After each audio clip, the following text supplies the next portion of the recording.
Welcome. Today we step into a dark chapter of history.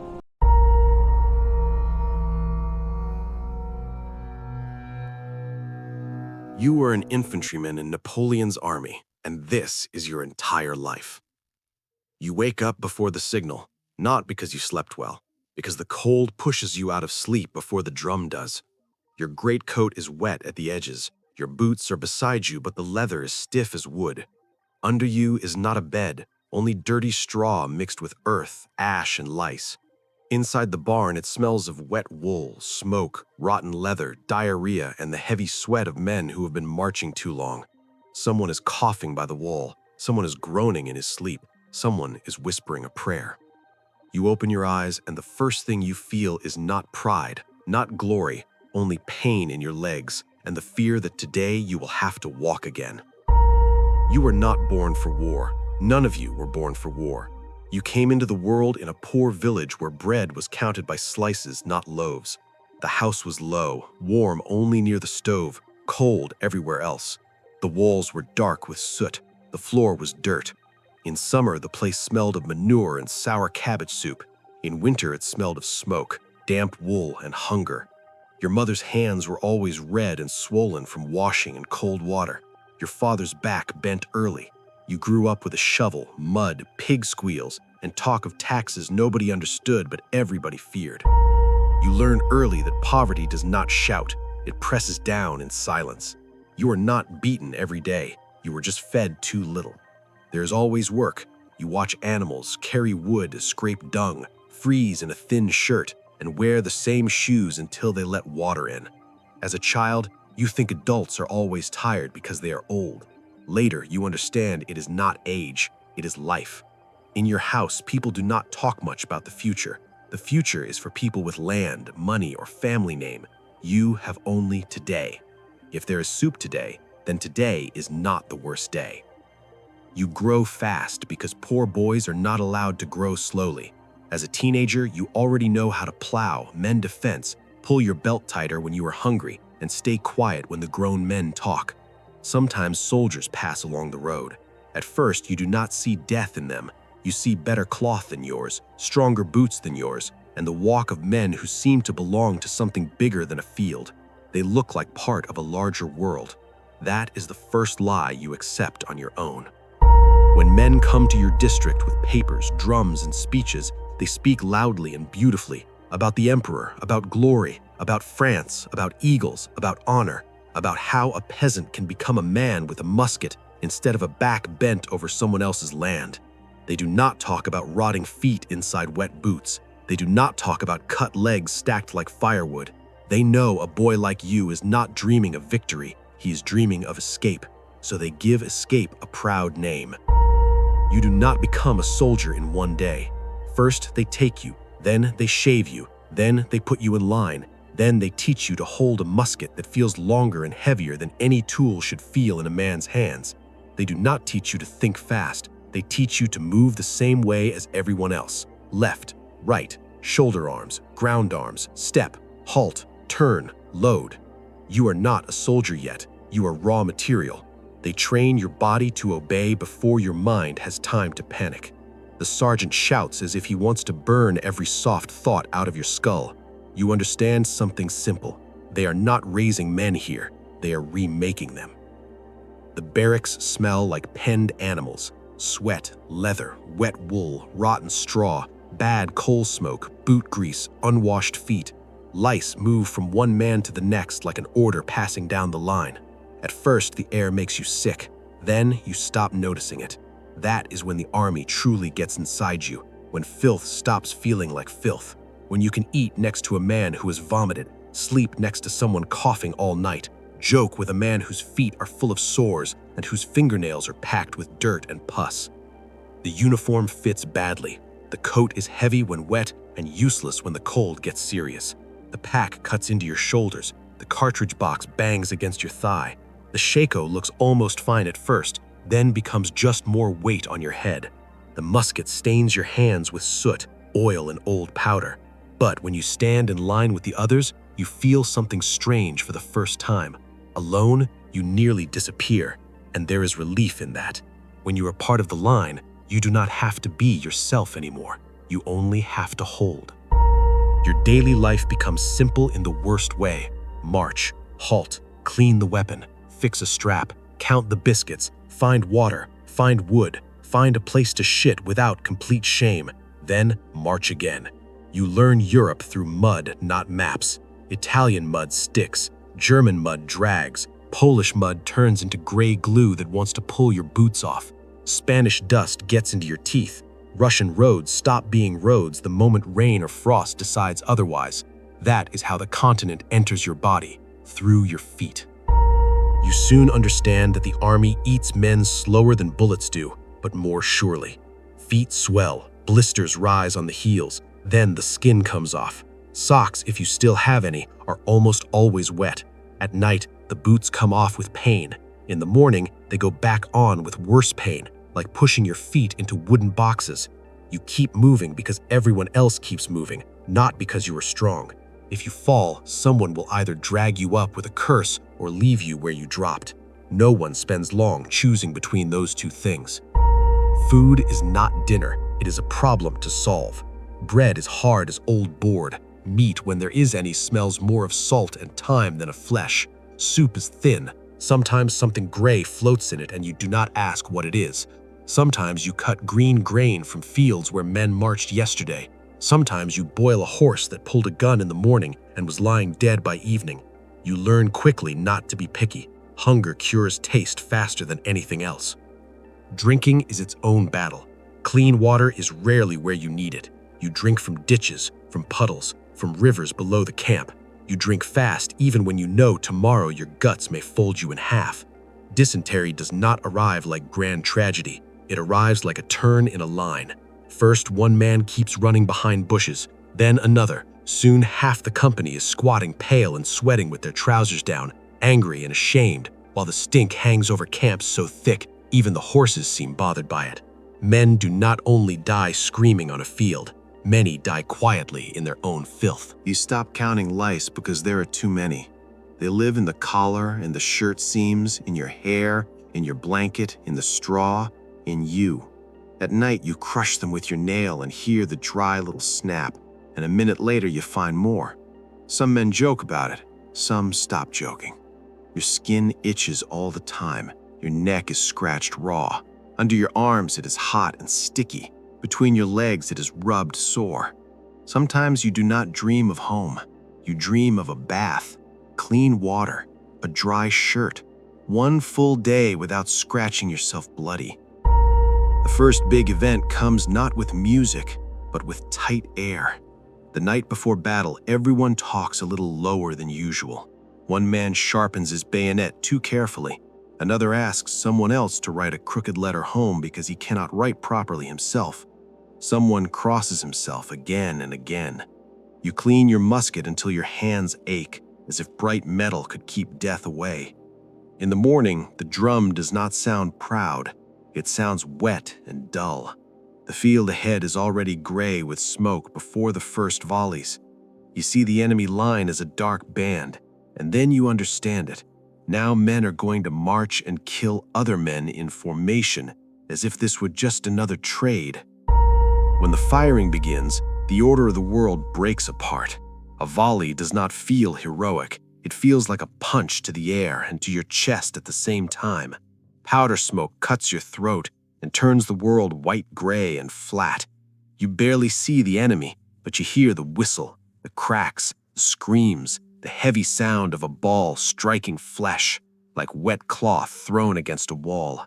The man beside you, the same one who shared crust with you yesterday, suddenly folds over with his hands on his belly, and something red and living pushes through his fingers.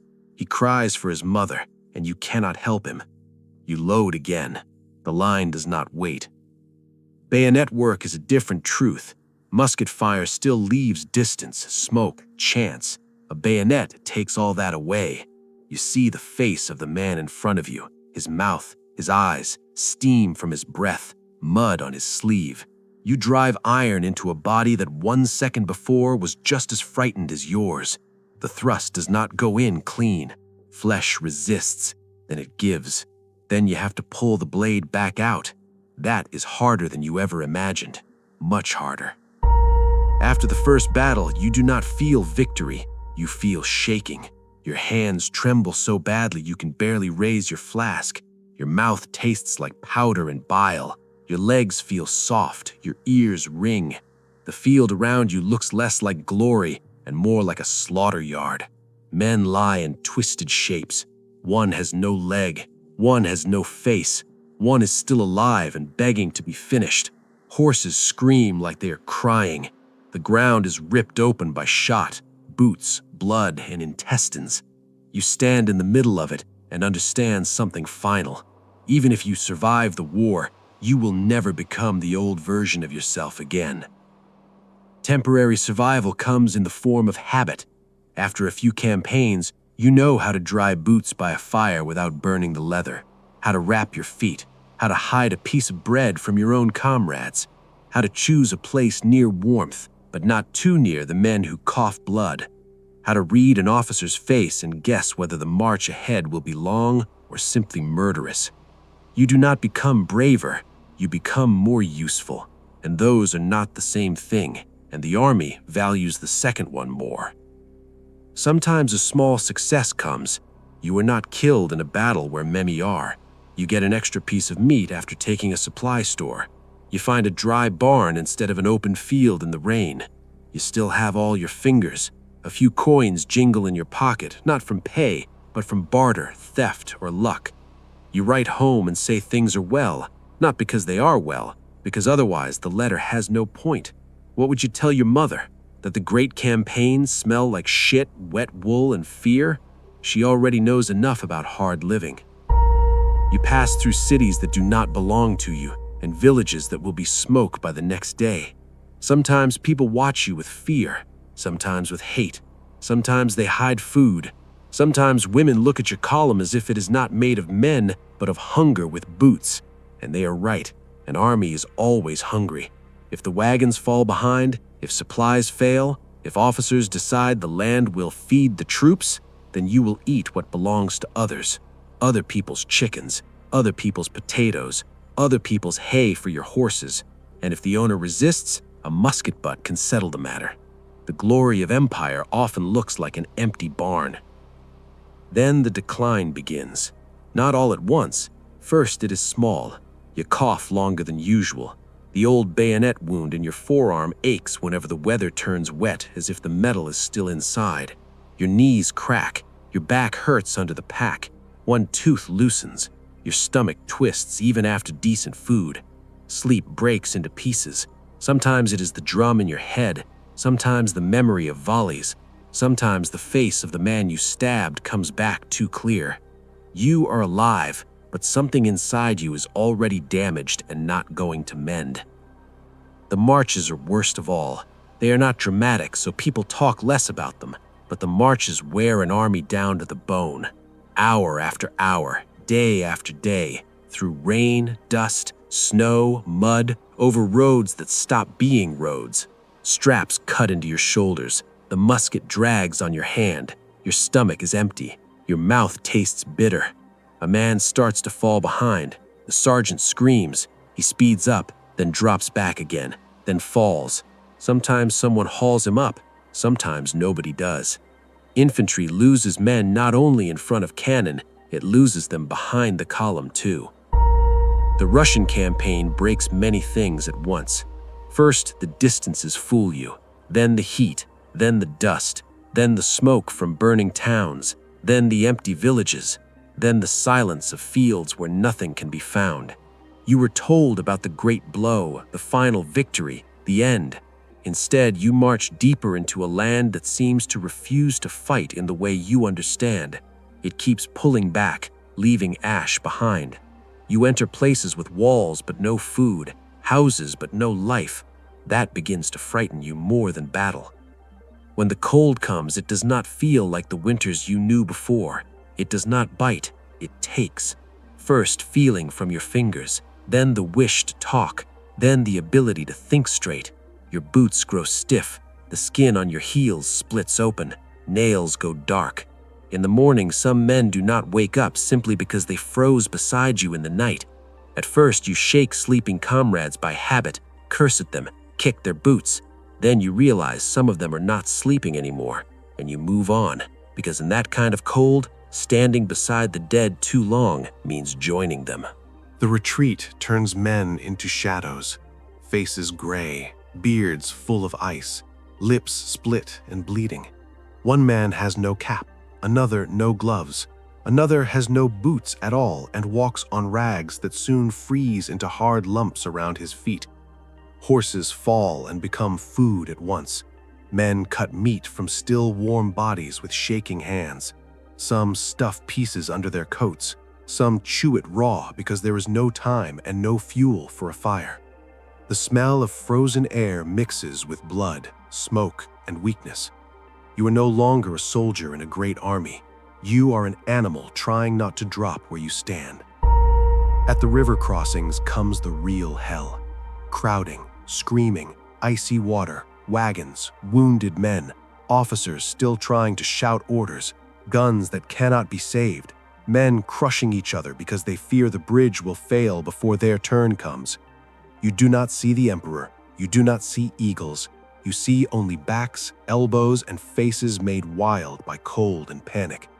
One man falls under wheels, one slips over the side, one grabs the edge and vanishes under the boots of his own comrades. In moments like this, war stops pretending to be noble. You survive, but not whole. Frostbite takes 2 toes from your left foot. No cannon tears them off, no saber cuts them. They simply go black, numb, and begin to smell less like you than like bad meat. The surgeon cuts fast, saw, knife, leather strap between your teeth. Around you there are groans, blood, sawdust, pus, filthy bandages. His hands are quick, but not clean. You do not pass out at once. First comes pain, then the sound of your own scream, then the blankness. When you wake, you are smaller than before, and you will still be expected to march. After that, you never walk right again. Every step reminds you how much of your body is left and how much is gone. You try not to limp too badly in line, because a limping soldier is a weak soldier, and even weak men dislike weakness in others. Then comes the cough, dry at first, then wet, then streaked with blood some mornings. The cold settles in your chest like a tenant that will never leave. You grow old early. You are not even 30. The final event does not come as triumph and not as a grand death under a banner. It comes in another campaign, when the army is no longer what it was and neither are you. Rain has fallen for 3 days. The road is mud.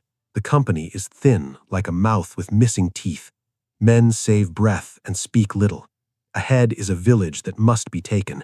Behind is mud, cold, and the habit of going where you were told. You enter at gray dawn. Then a shot cracks from a window. Then another. Then everything breaks again into smoke, running, shouting, and short, brutal work. You rush into a yard, slip on wet boards, catch sight of an enemy soldier behind a fence, young, frightened, and filthy, and at that exact moment, something slams into your side. Not like a knife, like a hammer striking from inside your body. Your legs hold for 1 second, then stop being yours. You fall into mud, feel warmth spreading under your coat, and understand it is not the rain, it is you. Blood runs fast, too fast. Around you, boots pound past. Someone shouts, someone fires. The world does not stop for one infantryman. It never has. You try to stand and fail. Your palms sink into clay. Your mouth fills with the taste of metal. Air comes in short, broken pulls. Every breath burns. You look up at the gray sky above the yard, and suddenly you remember not battles, not the emperor, not marches. Home. Smoke from the chimney. Your mother by the stove. The crack of wood in the fire. Your sister's voice. Dirty snow near the doorstep. The smallest things are the strongest. Glory is the first thing to leave. The emperor's face was never truly inside you anyway, but the smell of home stayed. A comrade kneels beside you for a second. His face is black with smoke and wet with rain. He looks at your coat, your blood, your eyes, and he already knows. So do you. He cannot carry you. Not here, not now. There is still firing beyond the fence. He says something short, maybe your name, maybe a curse, maybe forgive me, and then he runs, and you are not angry. The army taught you long ago, men who are dead or nearly dead are not carried out of pity when pity gets the living killed too. You lie in the mud while the cold slowly mixes with the warmth of your blood, and one last clear thought comes. This is what your life was. Not parade pictures, not eagles, not bulletins of victory. It was boots that were always wet, lice, hunger, coughing, brief friendships between battles, men you stopped waking in the morning because they were never going to wake again. Your body did not belong to you. It belonged to the road, the musket, the cold, and the order. Your youth did not go into glory. It went into wear. Then comes what happens after. They will not find your body at once, maybe the same day, maybe the next morning. They will take whatever is still useful, cartridges, belt, boots if the leather is still good, maybe even your coat, not from cruelty, from need. Then they will either throw you in a common pit, cover you quickly by a wall, or leave you where you fell if the fighting moves on too fast. Europe is full of men like you. No name, no stone, no proper prayer. Armies keep moving. The earth stays behind to swallow what they leave. Here is your life in numbers. Less than 30 years, hundreds of miles on foot, dozens of nights in mud, barns, snow, and smoke. Several battles your body survived, though your mind never fully did. More lice than you could count. Several attacks of dysentery. 2 old toes from frostbite. 1 old bayonet scar. 1 new bullet in the side that ends everything. You were given a uniform, a musket, the habit of fear, and comrades you buried more often than you wanted. You lost home, health, part of your body, illusions, and in the end, even your name. What did you really gain? Not glory, not wealth, not freedom. You gained a place inside a great machine that called your filth greatness and your death necessity. Power always likes bigger words because big words hide human flesh underneath them. Survival turned out not to be heroism, but craft.